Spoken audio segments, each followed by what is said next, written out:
ಪವಿತ್ರ ಕ್ಷೇತ್ರ ಧರ್ಮಸ್ಥಳದ ಮೇಲೆ ನಡೆಯುತ್ತಿರುವ ಷಡ್ಯಂತ್ರದ ವಿರುದ್ಧ ಭಾರತೀಯ ಜನತಾ ಪಾರ್ಟಿ ಹುಮನಾಬಾದ್ ಮಂಡಲದ ವತಿಯಿಂದ ಜರುಗಿದ ಧರ್ಮದ ಉಳಿವಿಗಾಗಿ ಧರ್ಮಯುದ್ಧ ಪ್ರತಿಭಟನೆಯಲ್ಲಿ ಶಾಸಕರಾದ ಡಾಕ್ಟರ್ ಸಿದ್ದು ಪಾಟೀಲ್ ಅವರು ಭಾಗವಹಿಸಿ ಮಾತನಾಡಿದ್ದಾರೆ.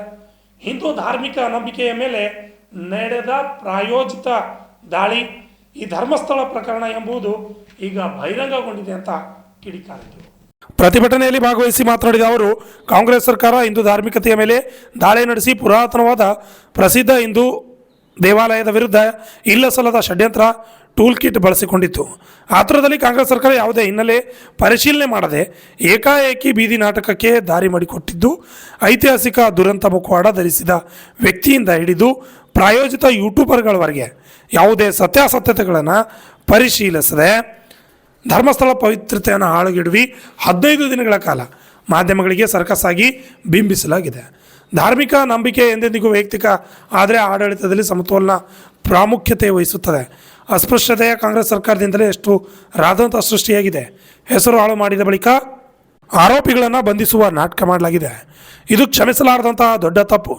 ಅಸಂಖ್ಯಾತ ಭಕ್ತರ ಧಾರ್ಮಿಕತೆಗೆ ನೋವುಂಟಾಗಿದೆ ಎಂದರು. Vidyasagar, RJ32 Kannada news, Humnabad.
ಸರ್ಕಾರಕ್ಕೆ ನಾನು ಒಂದು ಪ್ರಶ್ನೆ ಮಾಡಕ್ಕೆ ಇಚ್ಛೆ ಪಡ್ತೀನಿ.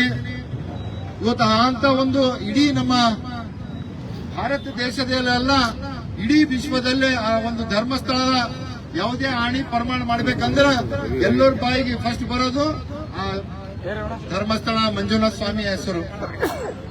ಇವತ್ತು ಯಾರೇ ಸುಳ್ಳು ಹೇಳಿದ್ರು ಅವ್ರು ಕರೆ ಮಾಡ್ಬೇಕಂದ್ರ ನಾ ಧರ್ಮಸ್ಥಳ ಮಂಜುನಾಥ್ನಾಗ ಹಾನಿ ಮಾಡಿ ಹೇಳ್ತೀನಿ, ನನ್ಗೆ ಯಾವುದು ಕೂಡ ತಪ್ಪು ಮಾಡಿಲ್ಲ ಅಂತ ಹೇಳ್ತಾರೆ.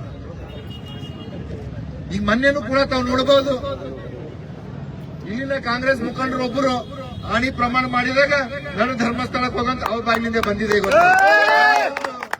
ಪುಣ್ಯಕ್ಷೇತ್ರ ಇವತ್ತು ನಮ್ಮ ಧರ್ಮಸ್ಥಳ ಇದೆ. ಇವತ್ತು ನಮ್ಮ ಹಿಂದೂ ಅಣ್ಣ ತಮ್ಮಂದರು ಎಲ್ಲರೂ ಕೂಡ ಭಕ್ತಾದಿಗಳು ಇವತ್ತು ಲಕ್ಷ ಲಕ್ಷ ಕೋಟಿ ಗಟ್ಟಲೆ ಅಲ್ಲಿ ಹೋಗಿ ನಮ್ಮ ಆರಾಧ್ಯ ದೇವರ ಅಂತ ಇವತ್ತು ನಾವು ಪೂಜೆ ಮಾಡ್ಕೊಂಡು ಹೋಗ್ತೇವೆ. ಇವತ್ತು ಯಾವ ಒಬ್ಬ ಅನಾಮಿಕ ಅವ ಇಲ್ಲಿನವನು ಕೂಡ ಇಲ್ಲ, ಕರ್ನಾಟಕದವ, ತಮಿಳುನಾಡುದವ, ಚಿನ್ಮಯ ಹೆಸರು ಚಿನ್ನಯ್ಯ ಅಂತ. ಇವತ್ತು ಆ ಒಂದು ಯಾವುದೇ ಈ ಹುಮನಾಬಾದ್ ಪೊಲೀಸ್ ಸ್ಟೇಷನ್ ದಾಗಿಂದ ಹೇಳ್ತೀನಿ, ಇಲ್ಲಿ ನಮ್ಮ PSI ಅವರು ಯಾವುದೋ ಒಂದು ಕೇಸ್ ತಗೋಬೇಕಂದ್ರೆ ಆ ಜಾಗಕ್ಕೆ ಹೋಗಿ ಪहिले ಎನ್ಕ್ವೈರಿ ಮಾಡಿ ಅದೇನ್ ಸತ್ಯಾಂಶದ ಇಲ್ಲ ಅಂತ ನೋಡ್ಕೊಂಡು FIR ಮಾಡೋದು, ಕೇಸ್ ತಗೊಂಡ್ ಮಾಡ್ತಾರ. ಆದ್ರೆ ಯಾವನೋ ಒಬ್ನ ಸುಮ್ನೆ ಕೆಲಸ ಮಾಡೋನು ಪೊಲೀಸ್ ಸ್ಟೇಷನ್ಗೆ ಹೋಗಿ ಅಲ್ಲಿ ಈ ತರ ಮಾಡಿದೆ ಅಂತ ಇವತ್ತು SIT ಕಮಿಷನ್ ಮಾಡ್ತಾರಂತಂದ್ರ ಈ ಸರ್ಕಾರ ಏನ್ ಮಲ್ಕೊಂಡಿದೆ ಅಂತ ಗೊತ್ತಾಗ್ತಾ ಇಲ್ಲ. ಇವತ್ತು SIT ಎಲ್ಲಿ ಮಾಡ್ತಾರ ಅಂತಂದ್ರ ಅಂತ ಜರೂರಿ ಕೇಸ್ ಇರಬೇಕು, ಅಂತದ ಅವ್ರ ಹತ್ರ ದಾಖಲೆಗಳು ಇದ್ದಾಗ ಮಾತ್ರ ಆ SIT ಕೊಡ್ಬೇಕಾಗ್ತದ. ಆದ್ರೆ ಇವತ್ತೇನು ಧರ್ಮಸ್ಥಳಕ್ಕ ಈಗಾಗಲೇ ನಮ್ಮ ಜಿಲ್ಲಾಧ್ಯಕ್ಷರು ಹೇಳಿದ್ರು, ಈ ಧರ್ಮಸ್ಥಳದ ಬಗ್ಗೆ ಅಪಪ್ರಚಾರ ಮಾಡ್ಬೇಕಂದ್ರೆ ಪಾಕಿಸ್ತಾನ್ TV ಚಾನೆಲ್ ಕೂಡ ಬರ್ತಾ ಇದೆ, ತಾವು ನೋಡ್ಬೋದು. ಗೊತ್ತಾ ಯಾಕಂತಂದ್ರೆ ಇವತ್ತ ಭಾರತ ದೇಶಕ್ಕ ಡೈರೆಕ್ಟರ್ ಫೈಟ್ ಮಾಡ್ಲಕ್ ಆಗಲ್ಲ, ಆದ್ರೆ ಈ ಧರ್ಮಕ್ಕ, ಇವರಿಗೆ ಸನಾತನ ಧರ್ಮಕ್ಕ ಈ ತರ ಮಾಡ್ರೆ ಅವ್ರು ಹಿಂದ್ಬೀಳ್ತಾರಂತ ಅವ್ರದೊಂದು ಷಡ್ಯಂತ್ರ ಇದೆ. ಗೊತ್ತಾ ಅದಕ್ಕಾಗಿ ನಾವೆಲ್ಲರೂ ಕೂಡ ಧರ್ಮಸ್ಥಳಕ್ಕಿಂದಾಗಿ ನಾವೆಲ್ಲರೂ ಕೂಡ ಹೋರಾಡಬೇಕಾಗ್ತದ.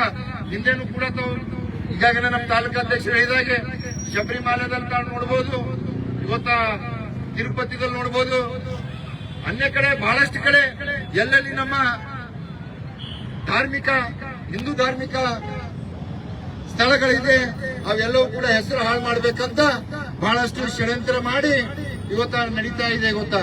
ತಾವು ನೋಡಬಹುದು ಇವತ್ತ ಕಾಂಗ್ರೆಸ್ ಸರ್ಕಾರವಲ್ಲ, ಇಲ್ಲಿಂದ ಕೂಡ ಮುಖಂಡರುಗಳು. ನಾನು ಮೊನ್ನೆ ಒಂದು ನಂದಗಾಂವ ಬೀರ್ಲಿಂಗೇಶ್ವರ ಒಂದು ಕಾರ್ಯಕ್ರಮದಲ್ಲಿ ಹೋಗಿದೆ.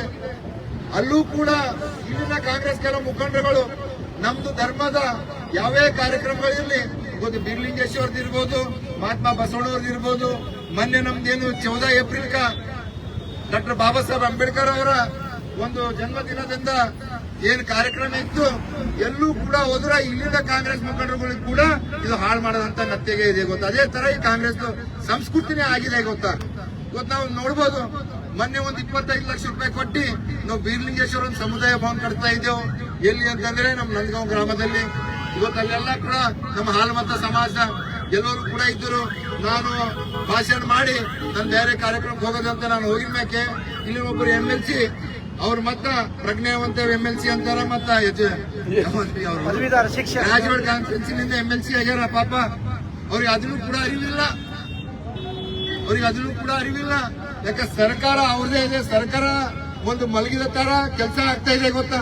ನಾನು ಕೊಟ್ಟು 6 ತಿಂಗಳಾಯ್ತು ಸರ್ಕಾರಕ್ಕೆ ಪ್ರಪೋಸಲ್ 25 ಲಕ್ಷ ರೂಪಾಯಿ ಸಮುದಾಯ ಭವನ ನಾವು ನಂದಗಾಂವ್ ಗ್ರಾಮದ ಬೀರ್ಲಿಂಗೇಶ್ವರ ಒಂದು ಇದನ್ನಲ್ಲಿ ಮಾಡ್ಬೇಕಂತ. ಆದ್ರೆ ಎಲ್ಲ ಕೂಡ ಅಪ್ರೂವಲ್ ಆಗಿದೆ. ಅವ್ರಿಗೆ ಕೇಳ್ತಾರ ಇವಾಗಿನ ತನಕ ಇನ್ನ MLA ಅವರು ಒಂದು ಇಟ್ಟಂಗಿ ಬಿ ಇಟ್ಟಿಲ್ಲ ಅಂತಂತ. ಏನ್ ಎಟ್ ಎ ಟೈಮ್ ಒಮ್ಮೆ ಕಟ್ಲಕ್ ಆಗ್ತದ? ಹಿಂದಕ್ಕೆ ನೀವಿದ್ದಾಗ ಅದೇ ಕಟ್ಟಿರೇ ನೀವು? ಇನ್ನೊಂದ್ ಸರ್ತಿ ಸುಳ್ಳು ಹೇಳಕ್ ಕಲ್ತಾರ ಬಹಳ ಪಾಪ. ಯಾಕ ಸುಳ್ಳು ಹೇಳೇ ಗೆದ್ದರಿವೆ. ಸುಳ್ಳು ಹೇಳೇ ಈ ಗ್ರಾಜುಯೇಟ್ ಕಾನ್ಸ್ಟಿಟ್ಯೂನ್ಸಿಲಿಂದ ಗೆದ್ದಿದಾರ.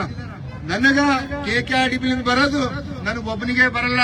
ನಮ್ಮ ಎಲ್ಲಾ ಕಲ್ಯಾಣ ಕರ್ನಾಟಕ ಶಾಸಕರಿಗೆ 41 ಶಾಸಕರಿಗೆ ಏನ್ ಕಲ್ಯಾಣ ಕರ್ನಾಟಕ ಅಭಿವೃದ್ಧಿಲಿಂದ ಎಲ್ಲರಿಗೂ ಕೂಡ ಸರಿ ಸಮಾನವಾಗಿ ನಂಜುಂಡಪ್ಪ ವರದಿ ಆಧಾರ ಮ್ಯಾಗೆ ನಮಗ್ ದುಡ್ಡು ಬರ್ತದ. ಇಲ್ಲ ಹಿಂದಿಕ್ಕಿನ ಶಾಸಕರು ಇದ್ರು ಅವ್ರಿಗೆ 5 ವರ್ಷದಾಗ 100 ಕೋಟಿ ಬರ್ತಾ ಇಲ್ಲ, ಈಗಿನ ಶಾಸಕರಿಗೆ 100 ಕೋಟಿ ಬರ್ತದಂತ.